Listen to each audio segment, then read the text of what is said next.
Next time you're in Dollar Tree, grab one of their round laser cutout wood wall decor pieces. They have these in several different designs, but I really like this mountain one and wanted to show you a cool way that you could add this to your decor. First up, you're gonna need to pick you a paint color. I decided to go with black, but please remix this idea and use it to work for your home decor. I'm also using a pouncer and a paintbrush plus my little water bottle to get in all these little dents and smoosh the paint around as much as possible. You wouldn't think it, but it is not the easiest craft to get in all these little crevices on this laser piece. Having the pouncer, the paintbrush, and the water bottle really kind of helps to just move this process along. And if you don't want to do that at all, get you some spray paint and give this sucker a nice coat of some spray paint. That'll work too. However, you're not going to get out of this next part with some spray paint. You will need to pick a paint color, okay? I'm going to use whites,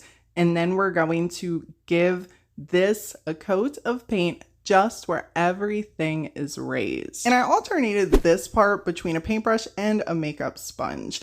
If you're going to use a makeup sponge for a piece like this, make sure that it's practically dry, people, because as you're tappity tap tapping that sucker all over the raised part, it is possible that you are going to smush some of that paint in the sections you want to keep black. And it's fine if it's a little bit, you can come back and fix it. If you want to fill the hole at the top where the tag was, you go right ahead. I decided that I wanted to get a little mold and take some of my favorite paper clay and shove some in here just to put as a tiny accent right at the top. It's just an idea. Again, if you want to fill it up with some spackling, you go right ahead and allow that to dry, or wood putty, whatever. And for anyone looking to try out the clay, I usually keep a link for it in my Amazon affiliate link down in the description box. Just click the more button right underneath this video. And a little tip, if you ever notice your clay is sticking in molds, sprinkle a little of cornstarch on that sucker before you press the clay in. I usually do pretty good with mine. To attach our little tiny clay piece, I'm just going to use some of this Type Bond, smush a little on the back and spread it around, and then press on the top. Do be mindful whenever you do this that if you press too hard, you could completely flatten that sucker out and then you won't see your design. I then gave this whole piece a nice second coat once our little clay piece was dry. And then, because crafting isn't always perfect and I make a lot of mistakes, I had to go back with the black paint and fill in where I had white on the sections I wanted to stay black.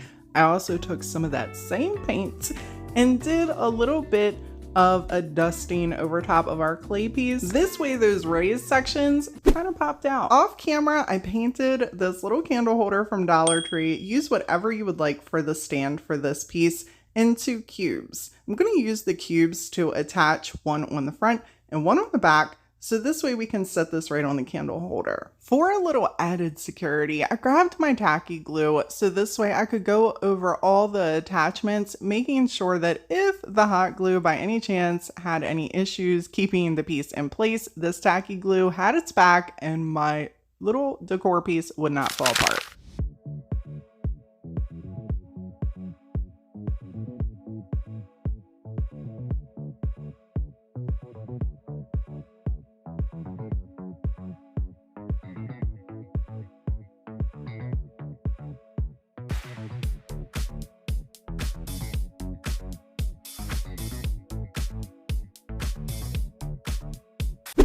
For this Halloween DIY, we're gonna need one of these signs. I'm just kidding. I'm just kidding. But which one of yous were really excited that we were about to do a Halloween project? You can use any of Dollar Tree signs that have like these faux slats going on. We're going to use them to create some faux slats, but first we'll have to paint it on up with some white paints. If you want to use a ruler for this next part, you go right ahead. I had a paint stick sitting next to me and I'm like, this will do the job just fine. So I grabbed a pencil and then just drew lines where those dents were to make fake looking pieces of wood. Then I grabbed me a crusty paintbrush that I had sitting on the side. If you're not familiar with me, one distressing trick that I love to share is those crusty paintbrushes you have laying around, they actually have a little purpose. So if you don't feel like cleaning them out or you forget to clean them out and they're just kind of hanging out and you're like, oh, I'm about to trash it, think again. You can put a little bit of paint on these and use them to create really cool looking distressed looks. I've been loving Dollar Tree's baskets lately, and I had to come up with another idea for these suckers because I have so many in my stash. So grab a basket. It really doesn't matter which one. I just thought this one looked great for this project. You're going to need to use some twine. You could use some zip ties, whatever attachment you would actually really like to use for this. It's up to you. I decided to flip the sign upside down and then feed the twine through the hole and then back through the hole. So this way I could tie a knot in the back. But you could absolutely do this basket attachment so many different ways. You could put staples in it. And if you struggle to get the twine back through once you have it looped around a piece of the basket, grab a little bit of painter's tape and tie it really tightly around the twine, and it will allow you to feed it right back through the hole. I tied a double knot once I got it through the hole, and then I took the extra pieces and split it right and left and applied a little bit of hot glue and smooshed it with a tumbling block. So this way I know that this wasn't going to come back apart. You can absolutely add some Gorilla Glue or some of your E6000, some tacky glue, just to make sure that this is going to be a little bit sturdier if you want. And no, I didn't cover the back of the sign. If you want to cover the back of the sign, you go right ahead. I felt like nobody was going to know anyway, except for me, well, and you. But you don't count. I'm kidding, people. I'm kidding. Don't cancel me yet. I'm just getting started. We're going to need to grab one of these welcome signs. Well, any of these signs that Dollar Tree has, really, that has a little hanging mechanism will work just fine. I did not like that gaudy flower at the bottom, so I just removed it. And then I grabbed some paint because I did not like the paint color of this either. It was a little tacky for me. So I'm just going to use some of my DIY paint here. Feel free to use whatever paint you know is going to work well with metal. Grab you a little sponge or a pouncer in my case, or a paintbrush, whatever works best for you, and tappity tap tap tap that paint all over the place until you're happy with the coverage. This took 3 coats. Apply whatever hanging mechanism you would like. I'm gonna take one of these little command strips and just put right on the center in the top of our little decor piece, and then hang our little welcome sign. I grabbed some florals and shoved them in the basket. Obviously, put whatever color florals work best for you for this piece. For the staging purposes, I wanted to show you that this looks really cute even if you're sitting it down somewhere or if you're hanging it on the wall. If you do decide to hang it on the wall and you notice that your basket is hanging down a little too far, grab your stapler and pop a stapler or two in there just to keep the basket upright a little bit more. I would put some extra stability in the back if you plan on putting anything heavy in this basket.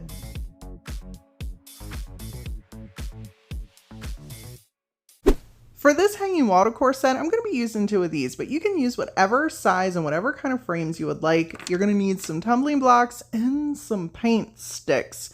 And while you're at it, you might as well bring on in the miter shears because we're going to need to cut these paint sticks down. Or use whatever cutting technique you would like. I'm going to be using these. And I'm going to cut 2 pieces the exact same size that just cover the front of these frames. So in total, you'll need 4 paint stick bits. We are not going to be needing the glass in these frames. So go ahead and remove them and shove them in your craft stash somewhere for another project for another day. If you want to leave these little metal bits on the back of your frames, you go right ahead. They always end up being a pain for me no matter what if I leave them in. So I just grab some needle nose pliers and just remove the suckers so I don't have to worry about them later or possibly want to remove them later. To attach the tumbling blocks and our paint sticks, I'm going to be using some tacky glue. Now all I'm really doing is creating a teeny tiny little basket right on the outside of these frames. And people, feel free to use your hot glue to make sure that everything is sticking immediately. I knew that I was going to be running out and this was going to have several hours to dry before I carried on to the next part. To recreate the basket, you're just going to need 4 tumbling blocks and 2 of the paint sticks. And that's for this size little frame piece. Obviously,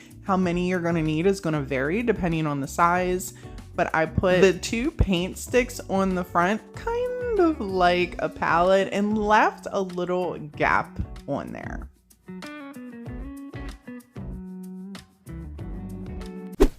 I'm using my little water bottle to give these a couple little squirts, so this way it's nice and wet, and my Antique Waverly wax will go over these pieces quick and easy. If you don't want to use Antique Waverly wax, paint these whatever color works for you, and if you want to paint the pieces individually, you go right ahead. This is just how I was rolling with the project.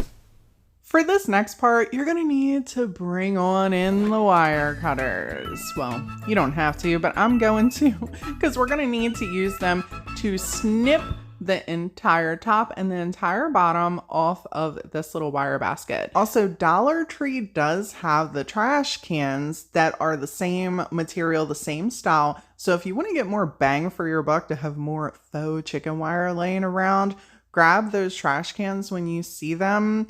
It's always a great little hack to make for smaller projects. Now, if you have regular chicken wire laying around, you want to use that, power to you. I didn't have any. After about 20 minutes of cutting this wire basket up, I had me nice little sections that fit right over our frame.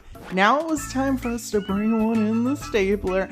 And honestly, you can use whatever means you want to fit and attach these on here. I'm going to show you in a second that you can actually cut them down to fit in the hole, or you can cut them to hang over the hole and then just staple in the back. You could absolutely use some glue, whatever works best for you. The stapler is always my friend. And as you can see, if you cut this down right, it will fit inside the back of these size frames.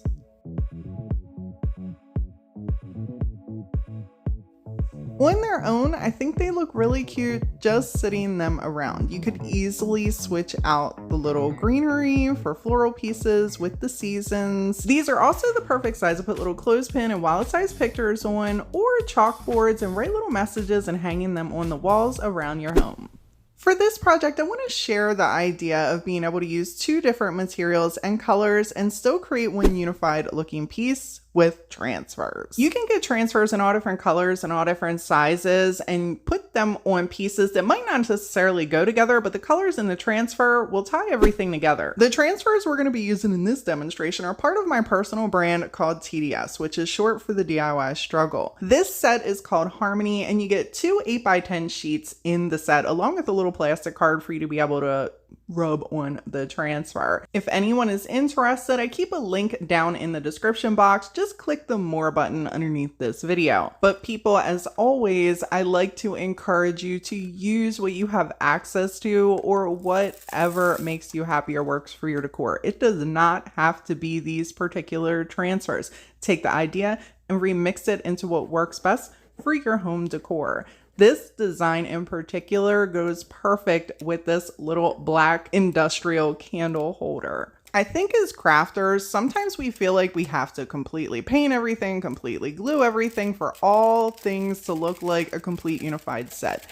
And in reality, sometimes it just takes something so simple like the colors in a transfer to match another piece of something to just really tie a piece together. I love the way this black script looks on here. It just goes perfectly with this candle holder, and I decided to add some pops of color with a couple other pieces. And a little tip, if you have not come across these candle holders at Dollar Tree yet, we are just about in June of 2024. Keep in mind, they have a little divot in the center.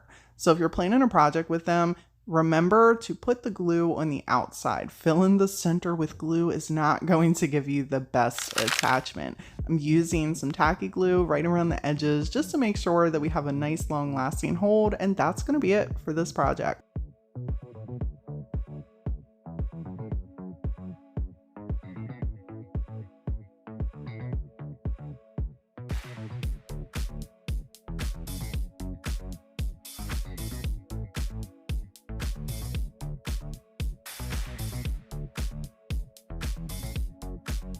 If you're looking for more Dollar Tree inspiration, click this video right here. There are tons of inspirational pieces in here for you. As always, people, thank you all so much for hanging out with me today, and until next time.